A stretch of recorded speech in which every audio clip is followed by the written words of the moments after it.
हमारे हिसाब से इलेक्ट्रोस्टैटिक्स और कैपेसिटर आपका फिनिश हो चुका है। ठीक है, अब हमको जो पढ़ना है वो मैग्नेट पढ़ना। क्या पढ़ना? मैग्नेट पढ़ना। ठीक है भैया, तो मैग्नेट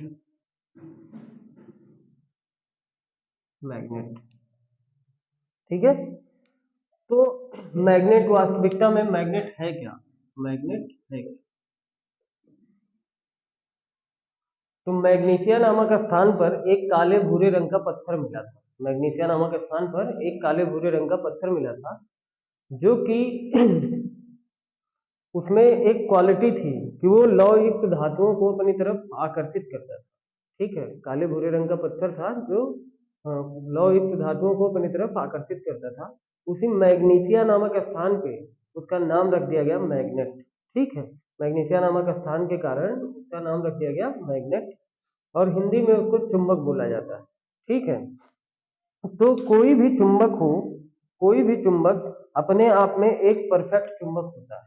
परफेक्ट चुंबक का मतलब कि कोई भी मैग्नेट अगर आप उठाओगे तो उसमें दो पोल होते हैं, एक एन होता है, दूसरा एस होता है। एक को नॉर्थ पोल बोला जाता है, दूसरे को साउथ पोल बोला जाता है। ठीक है, उत्तरी ध्रुव और दक्षिणी ध्रुव बोला जाता है। ठीक है, तो जब आप इनको ऐसे किसी डोरी में बांध करके ऐसे स्वतंत्र रूप से लटका देंगे तो ये नॉर्थ और साउथ में ही टिकते हैं इनके पोल। ठीक है, तो ये कहानी थी मैग्नेट की। अब टाइप्स ऑफ मैग्नेट की बात करें तो जो मैग्नेट है वो पहले तो आपका नेचुरल मैग्नेट है, अगला आपका आर्टिफिशियल मैग्नेट।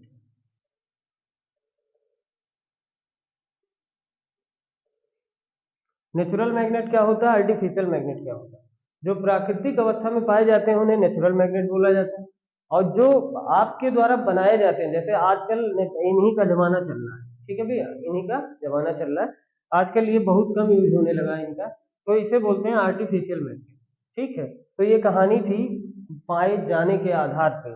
अब फिर मैग्नेट को अगर क्लासिफाइड आप करते हो, ठीक है, तो मैग्नेट फिर दो तरीके का होता है प्रयोग के आधार पे। पहला एक होता है टेम्परेरी मैग्नेट, और दूसरा होता है परमानेंट मैग्नेट।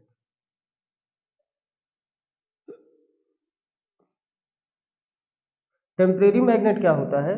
वह मैग्नेट जो किसी शक्तिशाली चुंबकीय क्षेत्र में, आप ऐसा पदार्थ जो किसी शक्तिशाली चुंबकीय क्षेत्र में आप रख दीजिए वो मैग्नेट बन जाएगा, लेकिन जैसे ही उसे उस क्षेत्र से हटा दें उसका मैग्नेटिज्म की प्रॉपर्टी खत्म हो जाएगी। उसे क्या बोलते हैं? टेम्परेरी मैग्नेट बोला जाता है। ठीक है, अगला क्या है? Permanent magnet. ऐसा पदार्थ जिसको किसी मैग्नेट या किसी चुंबकीय शक्तिशाली चुंबकीय क्षेत्र में आप रख दें और उसमें मैग्नेटिज्म की प्रॉपर्टी आ जाए, आप क्षेत्र को हटा दीजिए तब भी वो मैग्नेट बना रहे, उसे क्या बोलते हैं? परमानेंट मैग्नेट बोला जाता है।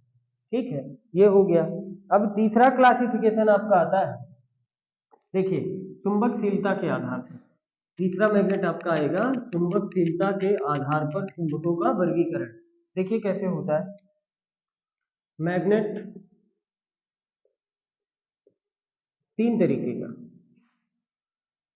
डायामैग्नेट, पैरामैग्नेट और फेरोमैग्नेट। डायामैग्नेट, पैरामैग्नेट और फेरोमैग्नेट।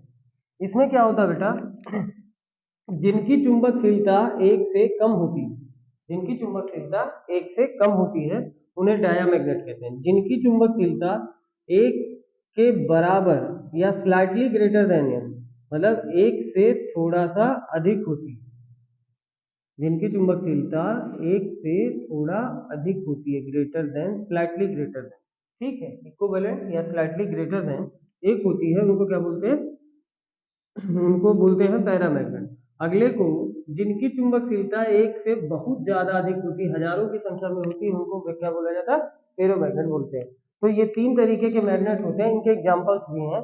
ठीक है, तो इनको क्या बोला जाता है? डायामैग्नेट, पैरामैग्नेट और फेरोमैग्नेट। हिंदी में इसको पता नहीं, अनुचुंबकीय बोलते हैं, प्रतिचुंबकीय और लौह चुंबकीय। ठीक है बेटा, तो डायामैग्नेट, डायामैग्नेट यानी जिनकी चुंबकशीलता एक से कम होती है उन्हें डायामैग्नेट कहा जाता है। ठीक है, जैसे एग्जाम्पल के रूप में copper, zinc, silver, gold, antimony, marble, water, glass, NaCl, sodium chloride आदि, जिनकी चुंबकशीलता एक अथवा एक से थोड़ा अधिक होती है, उन्हें क्या बोलते हैं? पैरामैग्नेट बोलते हैं। एग्जाम्पल के तौर पे टंगस्टन हो गया, एल्युमिनियम हो गया, मैग्नीशियम हो गया, सोडियम हो गया। ठीक है, इसी तरीके फेरोमैग्नेट, जिनकी चुंबकशीलता एक से बहुत ज्यादा होती है, उन्हें फेरोमैग्नेट कहा जाता है। जैसे आयरन हो गया, निकिल हो गया, लोहे की जैसे 8000 होती है। ठीक है, आयरन, निकिल, कोबाल्ट, इस तरीके से ये फेरोमैग्नेट के एग्जाम्पल होते हैं। ठीक है, देखो बच्चा, यहाँ से आपको हर परीक्षा में एक ना एक क्वेश्चन मिलता है, 100% मिलता है। आपको सब्सटेंस अगर चालू करेगा और मैग्नेटिक सब्सटेंस पे आएगा तो 100% आपको एक क्वेश्चन, दो क्वेश्चन यहाँ से मिलता है। तो इनको मोहब्बत के साथ याद कर लीजिए। ठीक है, ऐसे प्रयास करूंगा बीच बीच में आपको छोटा छोटा, वैसे तो मेरी क्लासेज है ही है, लेकिन प्रॉपर आपको एक छोटा छोटा वीडियो मिले जो तो आप 2 मिनट 4 मिनट समय दे दें, आपके लिए वो परफेक्ट एक आंसर, दो आंसर का काम कर जाए, आपको मिलते रहेंगे। Thank you.